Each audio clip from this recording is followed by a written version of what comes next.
Magandang araw ho sa inyong lahat. Ngayon po ay Monday. It's our Strong Family Prayer and Exhortation. At muli po tayo ay dadako sa pananalangin at pagpapasalamat sa kabutihan ng Diyos sa ating buhay. At tayo ay makapagpapatuloy sa ating responsibilidad, sa ating trabaho, sa ating pamilya, at higit sa lahat sa gawain na ipinagkatiwala sa atin ng Diyos. Shall we pray? O aming Ama, kami nagpapasalamat muli sa araw na ito at pagpalain niyo po ang araw na ito at ang kapayapaan niyong sumaamin at ang bawat pamilyang Pilipino ay makakilala kay Jesucristo at makaranas ng kapayapaan at pag-asa sa kanilang buhay. Sa pangalan ni Jesus. Amen.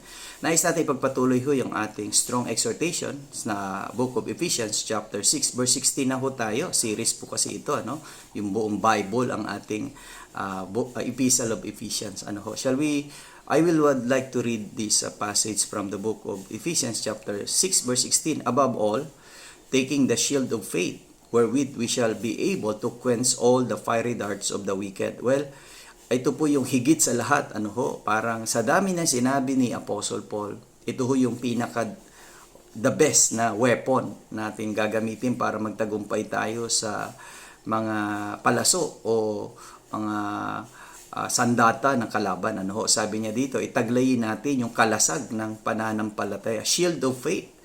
Ito ho yung protection natin sa lahat ng mga challenges na ating hinaharap, haharapin pa o yung mga paparating pa lamang. Kaya nga sabi niya sa pamamagitan ng pananampalataya na yan ay makakaya nating pawiin ang lahat ng mga nagliliyab na palaso ng masama. Kaya nga po sa buhay natin, patatagin natin ang ating pananampalataya at ang pananampalataya na yan ay pagsunod sa salita ng Diyos. Dahil ang salita lang ng Diyos ang makapagbibigay sa atin ng tunay na kapayapaan. Okay? See you again tomorrow sa ating Strong Family Prayer and Exhortation.